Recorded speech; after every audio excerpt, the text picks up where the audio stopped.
یہ پیغام سن کر اس کے ہوش اڑ گئے۔ وہ ندرت سے اس رویے کی توقع نہیں کری تھی۔ کراچی میں رات تھی، نیو یارک میں اس وقت دن نکل رہا ہوگا۔ اس رات نادرہ نے فیصلہ کیا کہ صبح اٹھ کر وہ سب سے پہلے بینک جائے گی اور معلوم کرے گی کہ اس کے اکاؤنٹ میں کتنے روپے ہیں۔ ان برسوں میں اس نے کبھی کوئی حساب ہی نہیں رکھا تھا۔ بابا جان نے 2 مرتبہ انگلینڈ سے کسی جانے والے کے ذریعے رقم بھجوائی تھی، وہ بھی محفوظ تھی۔ اب بینک اکاؤنٹ ہی اس کے کام آئے گا۔ اس نے شریک حیات کے انتخاب میں جو خاص غلطی کی تھی، اس کی قیمت اس نے خود ہی ادا کرنی تھی۔ کسی سے شکایت کا اسے کوئی حق نہ تھا۔ اس کی آنکھوں سے آنسو گرتے رہے، تکیہ نم ہوتا رہا، پھر نہ جانے کب اس کی آنکھ لگی۔ آنکھ گھنٹی کی آواز سے کھلی۔ اس نے ہڑبڑا کر سراہنے رکھا ہوا فون اٹھایا تو اندازہ ہوا کہ کوئی گھر کی گھنٹی بجا رہا ہے۔ اس کا دل ڈوب گیا۔ کھڑکی سے باہر ملبوجہ سا اندھیرا تھا۔ اس وقت بھلا کون ہو سکتا ہے؟ کیا عمران واپس آ گیا؟ اس نے ڈرتے ڈرتے بیلکنی میں جا کر جھانکا۔ گیٹ پر کوئی گاڑی کھڑی ہوئی تھی، جانے کون تھا؟ اس کا دل تیزی سے دھڑک رہا تھا۔ گھنٹی ایک بار پھر بجی۔ اس مرتبہ کوئی اس کا نام لے رہا تھا۔ اس نے ہمت کی اور آگے بڑھ کر پوچھا، کون؟ ارے آپا دروازہ کھولو، یہ ندرت کی آواز تھی۔ نادرہ کو یوں محسوس ہے جیسے اس کے پیروں کے نیچے زمین ڈول رہی۔ اسے یاد ہی نہیں تھا کہ وہ کیسے دروازے تک پہنچا اور کب ندرت کے گلے میں باہیں ڈال کے اپنے ہوش آواز سے بیگانہ ہو گئی۔ ندرت کے ساتھ طاہر بھی آیا تھا۔ پھر سب کچھ طاہر نے کیا۔ اس کے کئی رشتہ دار کراچی میں رہتے تھے۔ اس نے سب سے پہلے ایک رشتہ دار کے گھر کی انیکسی میں نادرہ، ندرت اور اپنے رہنے کا بندوبست کیا۔ نرسری مارکیٹ سے بنیادی ضرورت کا سامان خرید ڈالا۔ نادرہ نے اپنے کپڑے سمیٹے۔ عمران کے گھر میں اس کا تو کچھ تھا ہی نہیں۔ گھر بند کر کے چابی پڑوسیوں کے سپرد کی اور ان سے کہا عمران صاحب کے دوست آئیں تو انہیں دے دی جائے۔ کالج سے استعفیٰ اس نے ندرت کے آنے سے تیسرے دن کے بعد ہی دے دیا تھا۔ وہ اس نتیجے پر پہنچ چکی تھی کہ یہاں تاریخ پڑھانے کا مطلب صرف جھوٹ بولنا ہے۔ طاہر چند دنوں میں چلا گیا۔ ندرت اس کے پاس 2 ہفتے رہی اور اس دوران ندرت نے اس سے کچھ نہیں پوچھا۔ جتنا نادرہ نے بتایا بس سن لیا۔ آپا تم اب ہندوستان واپس نہیں جا سکتے، ابھی تو ویزا بھی نہیں مل سکتا، دونوں ملکوں میں سفارتی تعلقات ہی نہیں ہیں۔ اب تم یہاں کوئی بہتر ملازمت تلاش کرو اور کچھ دنوں بعد یہاں سے انگلینڈ، امریکہ، کینیڈا چلی جاؤ۔ لیکن وہاں بھی جا کر تمہارا مسئلہ فوری حل نہیں ہوگا۔ وہاں کچھ دنوں کام کرو، پھر نیشنلٹی کے لیے درخواست دو، وہ ہو جائے گی۔ تبھی تمہارا پاسپورٹ بدلے گا، تبھی تم گھر جا سکو گی۔ ندرت جو عمر میں اس سے چھوٹی تھی کیسے سمجھداری کی باتیں کرتی تھی۔ پھر وہ واپس چلی گئی۔ نادرہ کی مٹھی میں پشیمانی کی راکھ تھی۔ بس رام جی نے بنواس لیا تو سیتا ہار لی، اس نے عشق کیا تو عمر بھر کا بنواس اس کا مقدر ہوا، اور اس نے اپنے رشتے، اپنی دھرتی، سب کچھ چھاڑ دی۔ دل پر یادوں کا ایسا حملہ تھا کہ کسی پہلو قرار نہیں آ رہا۔ اسے بابا جان بار بار یاد آ رہے۔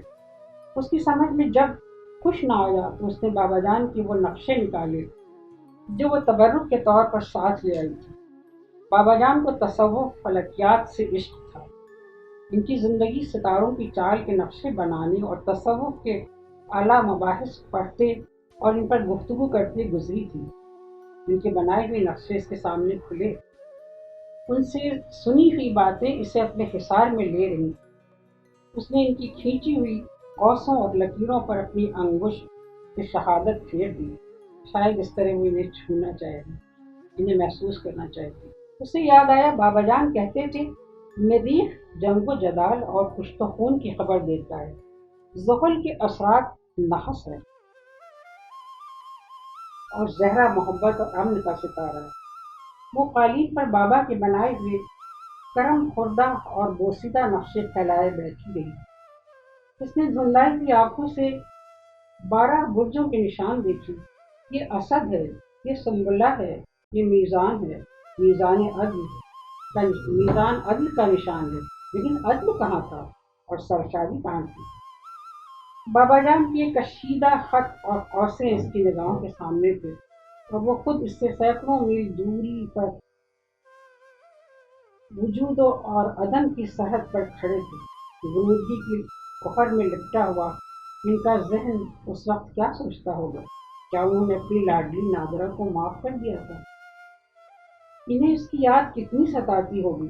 نادرا نے اپنا سر گھٹنوں پر رکھا اور ہچکیوں سے رونے لگی۔ یہ آنسو وہ ان کے قدموں میں بہانا چاہتی تھی، لیکن ان کی اور اس کے درمیان نوری برسوں جیسے فاصلے تھے۔ تیسرا دن طلوع ہو رہا تھا جب اس نے ایئر سیلون کے طیارے میں کولمبو کا رخ کیا، جہاں جانے کے لیے ویزا درکار نہ تھا۔ کسی صورت اجازت نامے کی بھی ضرورت نہ تھی۔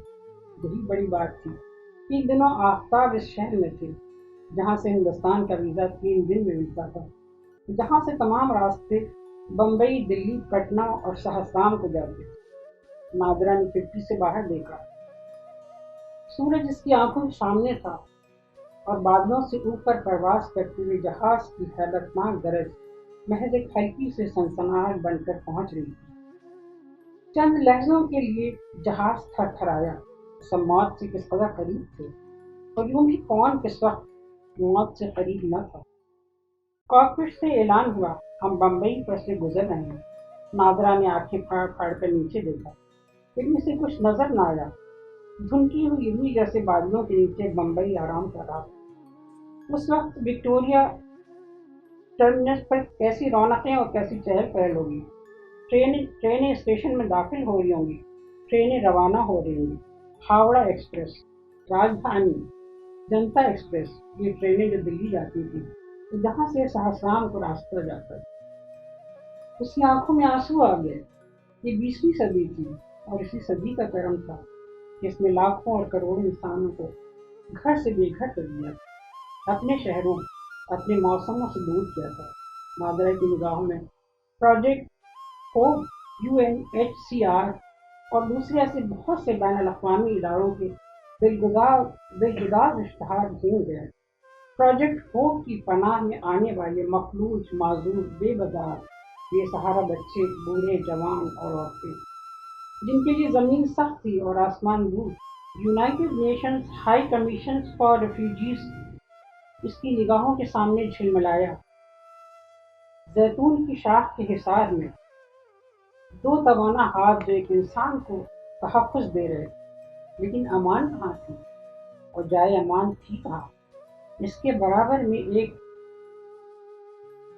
ایک گوانزین بیٹھی ہوئی تھی، بدن پر سرمئی رنگ کے موٹے سوتی کپڑے کا ٹخنوں کو چھوتا ہوا لبادہ، سر پر لبادے سے جڑی ہوئی ٹوپی اور گلے میں سلیم۔ اس کے ہاتھ میں نیوزویک کا پرچہ تھا، جس کے کھلے ہوئے صفحے پر جلی حروف میں لکھا تھا، آج خاندان اپنی نسل یا اپنے عقیدے کی بنا پر اپنے گھروں کو ترک کرنے کے لیے مجبور کر دیے گئے۔ اگر وہ زندہ بچ جائیں تو انہیں تارکین وطن کہا جاتا ہے، لیکن مجھے تو کسی نے گھر ترک کرنے پر مجبور نہیں کیا تھا۔ تارکین وطن ہونا تو میرا اپنا انتخاب تھا۔ یہ 20ویں صدی تھی، مہذب دنیا کے علوم، ایجادات، فتوحات کی صدی، گھروں سے نکالے ہوئے تارکین وطن